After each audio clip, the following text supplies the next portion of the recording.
notes on this, but next year I want to have just a list on my clipboard where I keep track of like what they're reading and what page they're on. A page where I keep a list of students who, for one reason or another, sometimes I can tell when I read their paragraph, okay, they didn't quite understand like the concept we were discussing, or it could be other things too. But a list that I'll go back and, okay, I want to follow up with them in a conference as they're reading that day. In terms of like if they left out parts of their paragraph, I don't, because they're going to be doing it the next week right away, like their letter essays, they do go back to those and make changes to them. But in these, it'll just be something I'll say, hey, you didn't do this rule here, but next week, okay, that's the thing you're focusing on now, is trying to do that. So. Or what, like when I said revision, do you ever ask them, like, has your thinking changed because of our class discussion? Yes, yeah, that is something that we'll talk about a little bit. Sometimes we'll talk about that on like the Monday when we read through the notes. Other times, they'll come up during the, I'll have them like in the bottom right corner of their sheet sometimes respond to things down there that they're left over. I'll say as you're asking, I probably don't do that consistently enough for all of their discussions, but sometimes we will talk about that kind of thing, yeah. I don't know if you're going to get into this more, but like what does the initial mini lesson look like when you're introducing the topic for the first time? Yeah. Let's see what I have. So it varies a lot. There are some times, when I get to, there's a list later of the topics we discussed last year. When I get to those, I'll talk about that with someone, because you'll be able to see the topics listed there, so we can talk about that a little bit there, yeah. Up there, your second one, having examples for all ideas is critical to a good discussion. Is that like you are giving examples of the answers to the questions from what you're reading, or what is that? Let me go here. Let me start. I haven't talked about these yet, so I'll go ahead and start talking about these. I'll go ahead and start with that one. So I'm talking there about the students, and I mentioned this a little bit earlier. When I first started just experimenting with these several years ago, I didn't always use this format for their prep. Sometimes I would tell them like, hey, just like, depending on the topic, I'd be, hey, just list out kind of your ideas for this. And I would encourage them like, hey, try to think of books that are examples of that, but they wouldn't always. And so that's where then the discussion becomes like, well, I think this is the case, but I don't really know. And it just becomes more of like a kind of guessing, hypothetical type of discussion. And so this is, I think, is critical. If they're grounding their ideas in something that they've read, it makes the discussion a whole lot more productive as we're going around. Because now they know, like, okay, I'm not just guessing here, but I know this is the case. Oh, I see what you're, I was reading that a different way. I see what you're saying now, okay. Something else to back up then on here. So last year I did not do this either at the beginning of the year. And as I got to the end of first quarter, there were some people who were still just like, their prep was not, there's a lot of things missing that I thought were an issue. And so I started second quarter at some point, giving them basically an outline. And it almost was like a fill in the blank then, because they could just take, here's my first sentence and fill in my ideas.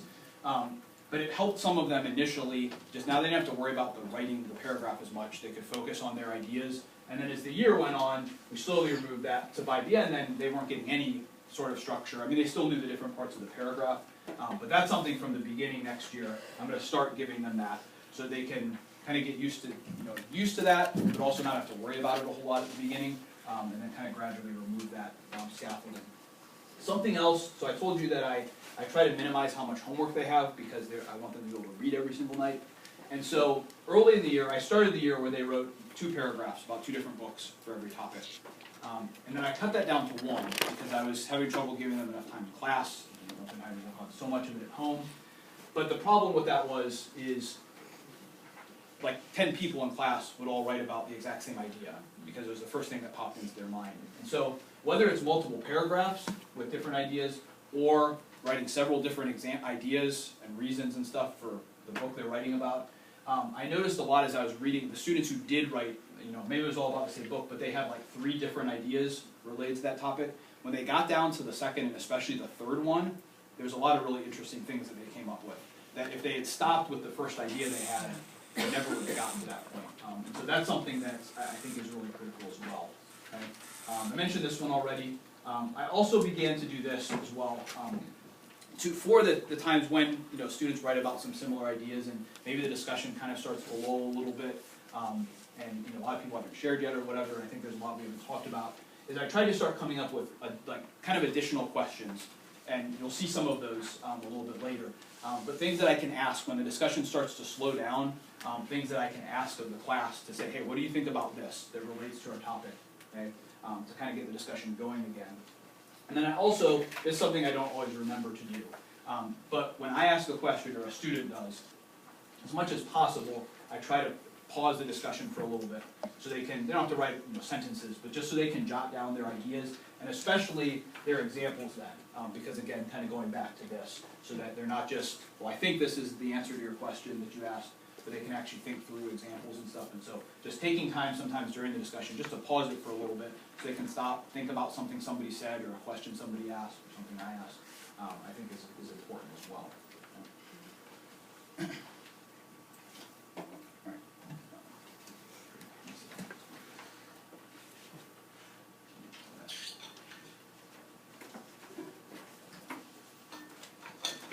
So this came up a little bit earlier. I said I started last year not grading any individual assignments. Right? That was kind of my last summer. And actually, I was thinking about it already, and then up here, so because I was thinking about it, that was the first session I went to, was related to that. And I spent my professional reading for the rest of the summer, I got a number of books and was reading that. So for last year, we didn't grade any individual assignments throughout the quarter. You certainly could, like it's not like you couldn't grade this. But for us, they have one document where they type all of their discussions, so they're getting feedback on all of the preps that they write, rather than a score. Okay? After we do that then, we sit down, not just for the roundtables, but for other things as well. We sit down the last week of the quarter and have a conference where we decide on together what their grade is going to be. And so for first quarter, this is just roundtables. The criteria were, do their paragraphs include all the required words, okay? And how regularly do they contribute to the discussions, especially weighting the last couple more heavily. And that's one of the reasons why we wait till the end to assess. After that then, they each have individual goals. So I ask them, as part of our assessment process, they have at least one goal that they come up with that's related either to their letter essays they write, their roundtable prep, or the roundtable discussions themselves. And then I may add in other ones if I think there's other things that they need to focus on. But after that then, their grade that they'll get for this, that we'll decide at the end of the quarter, is based on, we sit down and we talk about how much progress have you made towards those goals over the course of the quarter. And so there's all kinds of different goals that students have. I mean, this is just a very small sampling of them, but these are ones I just copied and pasted from students, stuff from last year. So choose examples from my chosen book for each idea in each paragraph. And then when preparing for each discussion, respond to all parts of the question, not just some of them. Those are a couple of prep-related goals. And then just to contribute to all roundtable discussions this quarter. And then another discussion goal is a kind of a prep goal also, but it's to come to some discussions with a question to ask of your classmates at some point during the discussions. And so these goals are printed. We take time at the beginning of the quarter to copy and paste these onto the document where they write their prep. So that one, every time they go to write a paragraph, they're seeing it at the top. Okay? If it's a discussion-related goal, that's open on their laptops while the discussion's going on. So they are constantly reminded. I don't have to worry about what I experienced sometimes early in my teaching where we talk about a goal and go, oh yeah, I forgot that was a goal. Like I didn't remember I was supposed to be, I don't have to worry about that because they see it every single time they open that document. It's at the top. It's the first thing that they will see. But then these are the things, as I said, their grade then is based on how much progress have you made towards this, and they get ready for this conference, and then we sit down together and talk about that at the end of the quarter.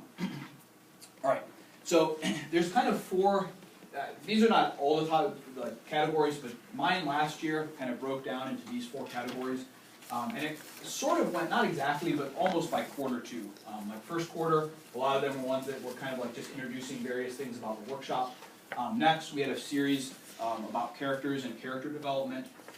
If you look at, if some of you have the paper, there's one topic, it's the last one under this category, plot and other elements, which actually should be under here, but it's one we added later in the year, and I kind of forgot when I was printing that out. But it actually is about characters, so we came back to one later in the year. But the next one, third quarter, we're about plot and other elements, and then we have some that kind of wrap up our workshop at the end of the year. Okay? And I'm not going to read all of these. I'll just put, these are our first quarter ones that we talked about last year. Okay? As I said, early in the year, it's just things that are kind of getting them into some of our routines. So we talk about like ways that they choose a book. I always start with that because I noticed when I would give stacks of books to individual students at the beginning of the year, some of them had no idea, like I would watch them, and they just kind of look at it a little bit, and then set it aside, and maybe write it down, you know, on their list, but they had no idea like how to go about doing that. So we always do this one first, so that when they are looking through those books, they'll have already chosen their first book, but by the time they're looking through others, we'll have some ideas for that. And so a lot of, we talk about when to abandon books. We talk about this, we read an article by Thomas Newkirk, wrote quite a while ago. It was printed in the Journal of the Ohio branch of NCT. It was in their journal.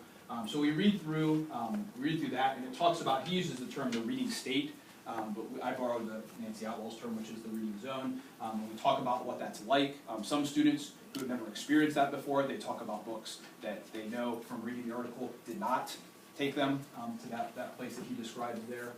And then our last one of this is kind of looking at the characteristics of different genres, so they can begin to identify the books they finished by genre and so on. So to go back to the question from earlier, so the mini lessons vary a lot. Okay, from these, this one there's really not a whole lot. Like it's basically just explaining what I mean by that.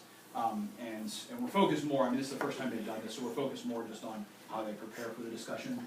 But then like, for this one, as we said, we read and talk about his article first, and then it kind of, so we understand what this term means, and then they write about it. For this one, we look at just some of the types of things that help define genres, the differences from a fantasy to whatever genre. A lot of those differences come from differences in the types of characters or the types of settings, things like that. So we just review some of those elements and kind of look at how they define genres and so on, things like that. For one like this, how authors create effective, engaging, memorable protagonists, it's just simply defining this and a couple of other terms that will come up in the future. So that's a really quick mini lesson.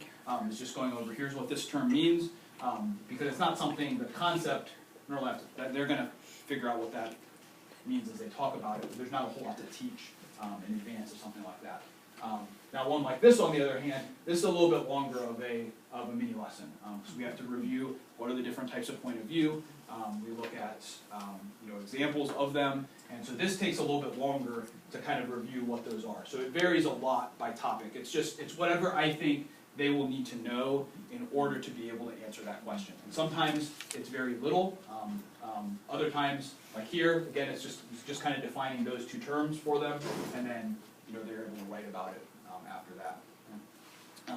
Our third quarter topics, then, I said a lot of them kind of look at plot or different elements of plot. So the problem, the climax in this one, and then this was one that we came back to, which more involved. It's actually about characters, but it was after reading. I'm sure some of you read her post on the Nerdy Book Club blog, and I read it one afternoon in my class. It was actually the day before we were getting ready to introduce this roundtable topic here, and I was really curious about what my students thought about that, because as she talks about a lot of things in there, but the paragraphs that talked about the idea of boys, being like hurt by books that are about girls and things like that, and that's the cause of why there's so many boys who don't read. It didn't really reflect what I saw in my students' book choices, but so I was kind of curious to see what they thought. And so we read that article, and I would probably change, I don't know, the question kind of got at, it did a decent job of getting at what I wanted them to talk about. It didn't get at everything, but the question I kind of settled on was just looking at the gender of the protagonist and whether that affects their book choice or not. It was a really interesting discussion. Had like some boys who talked about, there was one boy I remember, he talked about the book he wrote about was not one from 7th grade, it was actually one he read in 5th grade. And it was the first time he'd ever read a book that he could remember with a girl main character. And he talked about how when he chose it, he didn't know if he was going to like it because of that. But then he realized, he read it, that it didn't really matter at all.